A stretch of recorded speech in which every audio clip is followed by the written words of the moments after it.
இந்த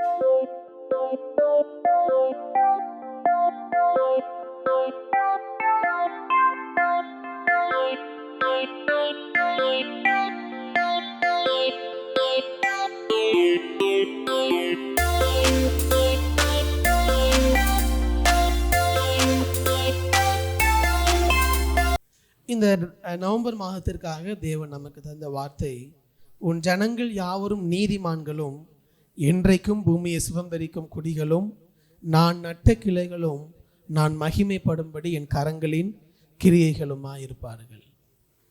இந்த வார்த்தையை நேற்று அதிகாலை ஜெபத்தில் 1ஆம் தேதி அதிகாலை ஜெபத்தில் தியானிக்க தேவன் கிருபை தந்தார். முடிந்தவரை நீங்கள் முதல் நாள் அதிகாலையில் சபையில் ஜெபிக்க முயற்சி எடுங்கள். அந்த மாதத்திற்காக தேவனிடத்திலிருந்து வார்த்தையையும் அவருடைய சமூகத்தில் காத்திருந்து ஜெபிக்கவும் அது நமக்கு உதவியாக இருக்கும்.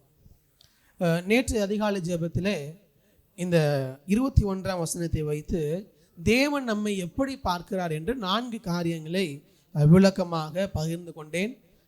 அந்த 4 காரியங்களை மாத்திரம் சொல்லிவிட்டு இன்றைக்குள்ள பிரசங்கத்திற்குள்ளாக செல்ல விரும்புகிறேன். விளக்கமாக சொல்லவில்லை, அதனுடைய தலைப்பை மாத்திரம் சொல்லுகிறேன். தேவன் நம்மை எப்படி பார்க்கிறாராம்? 21ஆம் வசனத்தினுடைய முதல் பகுதியில் சொல்லுகிறார், உன் ஜனங்கள் யாவரும் நீதிமான்கள். அப்போ முதலாவது தேவன் நம்மை எப்படி பார்க்கிறாரா?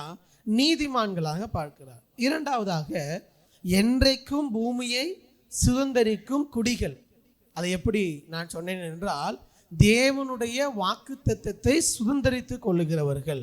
அதாவது தேவன் எதை தருவேன் என்று சொன்னாரோ, எதை வாக்குத்தத்தம் தந்தாரோ அதை சுதந்தரித்து கொள்ளக்கூடியவர்கள் என்று தேவன் சொல்லுகிறார், நம்மை பார்க்கிறார். மூன்றாவதாக தேவன் சொல்லுகிறார், நான் நட்ட கிளைகள். நான் நட்ட கிளைகள் என்றால் மரம் இல்லாமல் கிளை என்ன பண்ண முடியாது, தனியாக செயல்பட முடியாது. நான் நட்ட மரம் என்று தேவன் சொல்லவில்லை, நான் நட்ட கிளைகள் என்று தேவன் சொல்லுகிறார். அப்போ மரத்தோடு கிளைகள் இருந்தால் மட்டும்தான் கிளை என்ன பண்ண முடியும், உயிரோடு இருக்க முடியும். அதனால் தேவனோடு இயேசுவோடு நாம் இணைந்து இருக்கும்போது மட்டும்தான் நம்முடைய வாழ்க்கை வெளிச்சமுள்ள வாழ்க்கையாக இருக்கும். அவர் நட்ட கிளைகள் மூன்றாவதாக சொல்லுகிறார்.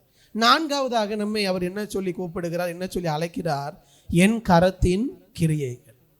அவருடைய கரத்தினால் நாம் பிரமிக்கத்தக்க அதிசயமாய் உண்டாக்கப்பட்டவர்கள். சங்கீதம் 139 வைத்து அந்த காரியங்களை பகிர்ந்து கொண்டேன். இப்படி 4 காரியங்கள் தேவன் நம்மை எப்படி பார்க்கிறார், எப்படி அழைக்கிறார் என்று 4 காரியங்களை பகிர்ந்து கொண்டேன். நம்மை நீதிமானாக பார்க்கிறார், அவருடைய வாக்குத்தத்தங்களை சுதந்திரித்துக் கொள்ளுகிறவர்களாக பார்க்கிறார், நாம் அவர் நட்ட கிளைகளாக இருக்கிறோம். 4வது அவருடைய கரத்தின் கிரியைகளாக இருக்கிறோம். 4 காரியங்களை தியானித்தோம். இன்றைக்கு முதல் ஞாயிற்றுக்கிழமையாக இருப்பதினால் அதனுடைய முதல் பகுதியை தியானிக்க தேவன் நமக்கு கிருபை தருவாராக. நேற்று இரவு வரை என்னுடைய இருதயத்தில் இந்த பிரசங்கம் பண்ணவா வேண்டாமான்னு ஒரே குழப்பமாக தான் இருந்தது. ஏனென்றால் இதை ப்ரிப்பேர் பண்ணும்போதே எனக்கு பைபிள் காலேஜில் படிக்கிற மாதிரி இருந்துச்சு. ஏன்னா முழுக்க ஒரு கிளாஸ் போலவே இருக்கும். அதனால் வெயில் அதிகமாக இருக்கிறதுனால தூங்க முடியாது, பிரச்சனை இல்லை. ஆனால் நீங்கள் கவனிக்காமல் இருந்துடக்கூடாது. முழுவதுமே கொஞ்சம் தியாலஜிக்கலாக இருந்தாலும் நம்ம எல்லாருடைய வாழ்க்கைக்கும் தேவையான மிக முக்கியமான காரியங்கள். இதை தியானிக்க பரிசுத்த தேவன் நமக்கு கிருபை தருவாராக. நீதிமான். தேவன் நம்ம என்ன சொல்லி அழைக்கிறாராம்? எல்லாரும் சொல்லுங்க, நீதிமான். நீங்க எல்லாரும், நீங்கன்னு சொல்ல வேண்டாம், நம்ம எல்லாரும் நீதிமானா நீதிமான் இல்லையா? சொல்லுங்க, நீங்க நீதிமானா? என்ன பாஸ்டர் இப்படி ஒரு தர்ம சங்கடமான கேள்வியை கேட்குறீங்க? யோசித்து பாருங்கள். நான் நீதிமானா என்று கேட்டால் நம்முடைய மனதில் சில நேரங்கள் அல்லது பல நேரங்களில் நான் நீதிமான் இல்லை என்கிற எண்ணம் வரலாம். ஏனென்றால் அதுதான் நம்முடைய இருதயத்தின்படி உண்மை. உண்மை உள்ளவர்கள் பரிபூர்ண ஆசீர்வாதத்தை பெறுவார்கள். ஆனால் நீங்களும் நானும் நம்மளை எப்படி பார்க்கிறோம்னா நீதிமானாக பார்க்கவில்லை, நீதிமானாக பார்க்கல. ஆனால் தேவன் நம்ம எப்படி பார்க்கிறாரா? எப்படி பார்க்கிறாரா? சொல்லுங்க, சொல்றதுக்கு காசு கொடுக்கணும் போலயே. நீதிமானாக பார்க்கிறார். நம்மால் அதை ஏற்றுக்கொள்ள முடிகிறதோ இல்லையோ, தேவன் நம்மை நீதிமானாக பார்க்கிறார், நீதிமானாக நம்மை மாற்றியும் இருக்கிறார். அதனால் நீங்களும் நானும் என்றைக்கு ரட்சிக்கப்பட்டு சபைக்குள்ளாக வருகிறோமோ அப்பொழுதே தேவன் நம்மை நீதிமானாக மாற்றி விட்டார். உங்க பக்கத்தில் இருக்கிறவங்க பார்த்து சொல்லுங்க, நீங்கள் நீதிமான் அப்படின்னு சொல்லுங்க பார்க்கலாம். கணவன் மனைவியாக இருந்தால் கண்டிப்பாக சொல்லணும். சொல்லுங்க யாருமே சொல்லலை, பின்னாடிலாம் சொல்லவே இல்லை. நீங்கள் நீதிமான் சொல்லுங்க பக்கத்தில் இருக்கவங்ககிட்ட. நமக்கு சொல்லும் போதே நம்ம மனசுக்கு ஏற்றுக்கொள்ள முடியல. அதனால தான் இன்றைக்கி அந்த பிரசங்கமே. நாம் எப்படி நீதிமானாக மாற்றப்பட்டோம் அதைத்தான் இந்த காலை நேரத்தில் உங்களோடு பகிர்ந்து கொள்ள போகிறேன். இது நம்ம எல்லாருக்கும் தெரிந்த காரியங்கள் தான், புதியதாக ஒன்றுமில்லை. ஆனாலும் கூட இதை நாம் திரும்பவும் நினைவு கூர்ந்து இந்த திருவிருந்து ஆராதனைக்கு முன்பதாக நம்மை தேவனுக்கு முன்பதாக சரிப்படுத்திக் கொள்ள ஆவியானவர் கிருபை தருவாராக. நம்மை நீதிமான் என்று சொல்லும் பொழுது வேத பகுதியிலிருந்து மிக முக்கியமான ஒரு வேத பகுதி ரோமருக்கு எழுதின நிருபம் 3வது அதிகாரம்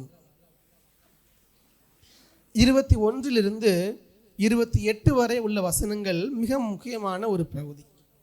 ரோமருக்கு எழுதின நிருபம் 3வது அதிகாரம் 21 26 வரை இந்த 6 வசனங்கள் ரொம்ப முக்கியமான ஒரு பகுதி இந்த வேதத்திலேயே. ஏனென்று சொன்னால், மார்ட்டின் லூதர் என்கிற ஒரு தேவ மனிதன் உங்களுக்கு எல்லாருக்கும் தெரிந்திருக்கலாம். அவர் சொல்லுகிறார், the center message of the gospel, நம்முடைய சுவிசேஷத்தின் மைய கருத்தே எங்கே தான் இருக்குது அப்படின்னா இந்த ரோமர் 3ஆம் அதிகாரம் 21 26 வரைக்கும் தான் இருக்குங்கிறார். இன்னும் சொல்ல போனால் உங்களுக்கு தெரிந்திருக்கலாம், கடந்த அக்டோபர் மாதம் 31ஆம் தேதி என்ன நாள்? வெள்ளிக்கிழமை சொல்லிடக்கூடாது. 31ஆம் தேதி வேர்ல்ட் ரெஃபர்மேஷன் டே. தமிழ் என்ன சொல்றது? சீர்திருத்த நாள். எதற்கு? உலகத்திற்கு அல்ல, சபை சீர்திருத்த நாள். எப்படி சீர்திருத்தினார்? யார் செய்தார் என்றால், மார்ட்டின் லூதர் 1517 அதாவது 1517ஆம் ஆண்டில் இந்த அக்டோபர் 31ஆம் தேதியில்தான் அன்றைக்கு இருந்த சபைக்கு எதிராக 99 கேள்விகளை எழுப்புகிறார். இன்னைக்கு ஒரு கேள்வி கேட்டாலே நம்ம என்ன செய்யன்னு தெரியல. அன்றைக்கு 99 கேள்வி கேட்கிறார். யாரு? Martin Luther. சபைக்கு எதிராக, சபையில் நடக்கிற காரியங்களுக்கு எதிராக 99 கேள்விகளை கேட்டு அதை சபையின் கதவுகளிலே ஆணி வைத்து அடிக்கிறார். அந்த 99 கேள்விகளையும் எழுதி அதை சபையின் கதவில் ஆணி வைத்து அடிக்கிறார். அந்த நாளைத்தான் நம்ம ரெஃபர்மேஷன் டே, சீர்திருத்த நாள் என்று சொல்லி நாம் அதை நினைவு கூறுகிறோம், திரும்பி பார்க்கிறோம்.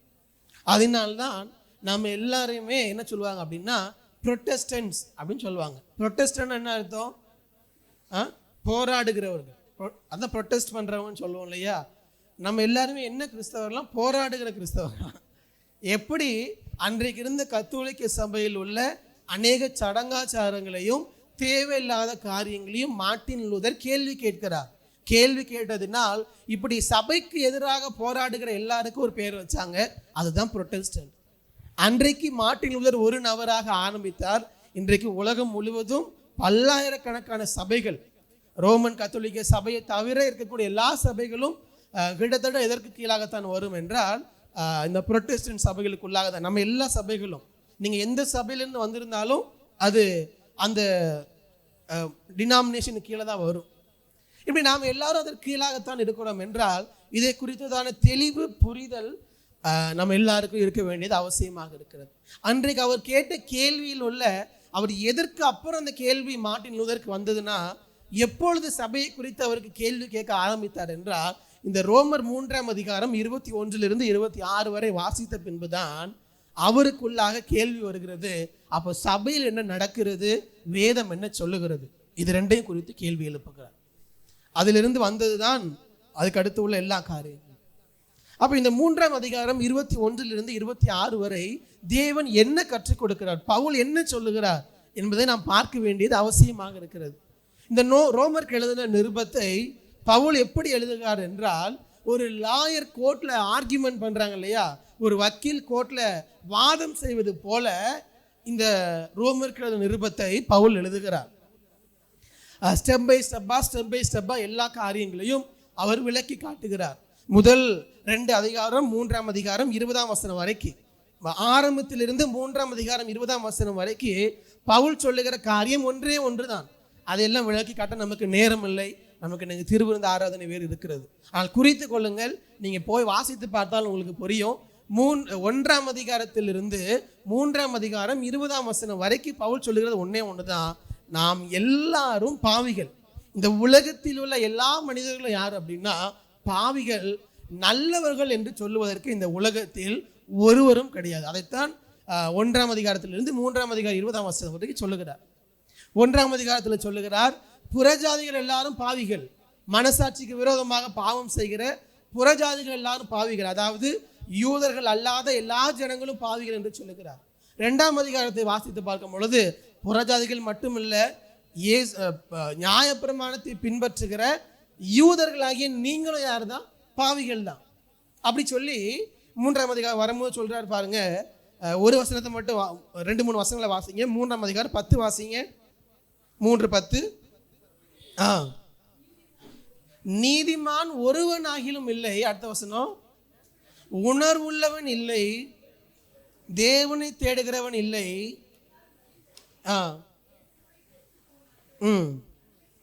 நன்மை செய்கிறவன் இல்லை, ஒருவனாகிலும் இல்லை. அப்ப இந்த முதல் 3 அதிகாரத்தில் பவுல் சொல்ல அவர் என்ன ஸ்டெப் பை ஸ்டெப்பா பில்ட் பண்றார் அப்படின்னா, இந்த உலகத்தில் இருக்கிற எந்த மனிதனும் நல்லவர்கள் இல்லை.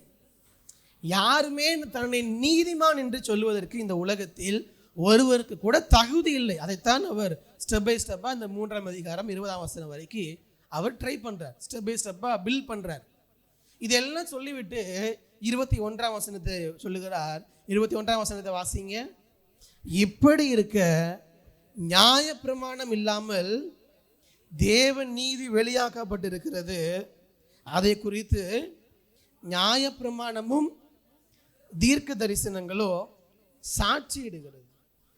பவுல் சொல்லுகிறார், யாருமே உண்மை உள்ளவர்கள் இல்லை, யாருமே நீதிமான் இல்லை. இது எல்லாவற்றையும் சொல்லிவிட்டு 21ஆம் வசனம் வரும்போது சொல்லுகிறார், இப்படி இருக்க. எதனால் இப்படி இருக்குன்னா என்ன அர்த்தம்? இந்த உலகத்தில் எல்லாருமே பாவிகள், யாரும் நீதிமான் இல்லை, இப்படி இருக்கிறதினால் என்று சொல்லிவிட்டு சொல்லுகிறார், நியாயப்பிரமாணம் இல்லாமல் தேவ நீதி வெளியாக்கப்பட்டிருக்கிறது. நான் வேகமாக 4 காரியங்களை சொல்ல விரும்புகிறேன்.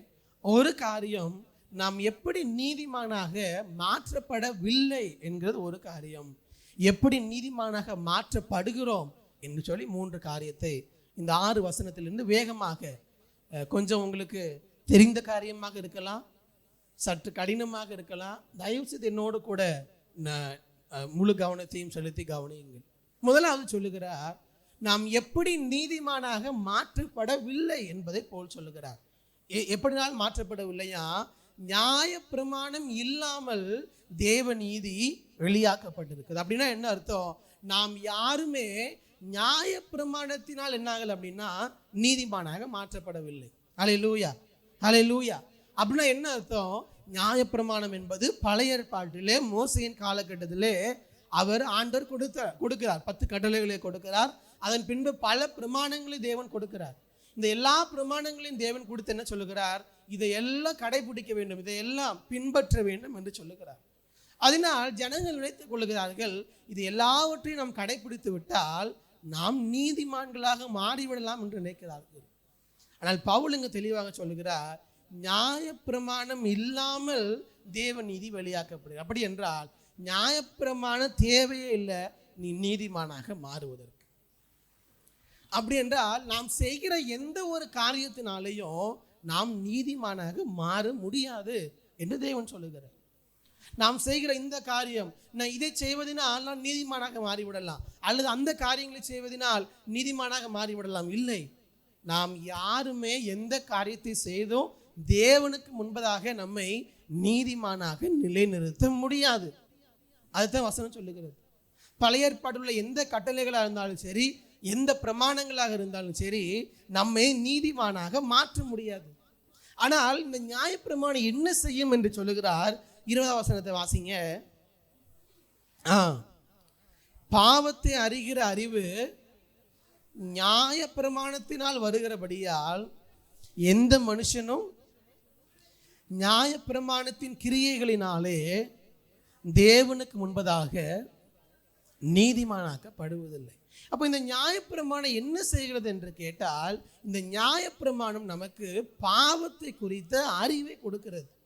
கிட்டத்தட்ட ஒரு கண்ணாடி முன்பு நின்று நாம் பார்க்கும் பொழுது நம்முடைய முகம் நமக்கு தெரிகிறது போல நாம் யார் என்பது நமக்கு தெரிகிறது போல இந்த நியாயப்பிரமாணம் என்ன செய்தா, நம்முடைய உள்ளான மனிதனை, நம்முடைய ஆவிக்குரிய மனிதனை நான் எப்படி தேவனுக்கு முன்பதாக இருக்கிறேன் என்பதை இந்த நியாயப்பிரமாணம் நமக்கு வெளிப்படுத்தி காட்டுகிறது. ஒரு கண்ணாடியை போல, ஒரு மிரர் போல இந்த நியாயப்பிரமாணம் செயல்படுகிறது. அப்படி என்றால் நான் செய்கிற எந்த காரியமும் என்னை தேவனுக்கு முன்பதாக நீதிமானாக மாற்ற முடியாது. ஏனென்றால் தேவன் எதிர்பார்க்கிற இடத்திற்கு ஒரு மனிதனாலும் வர முடியாது. ஏனென்றால் நாம் எல்லாம் பாவத்தில் இருக்கிறவர்கள். நாம் நீதிமானாக மாறுவதற்கு நியாய பிரமாணத்தினால் அது கூடாத காரியம்.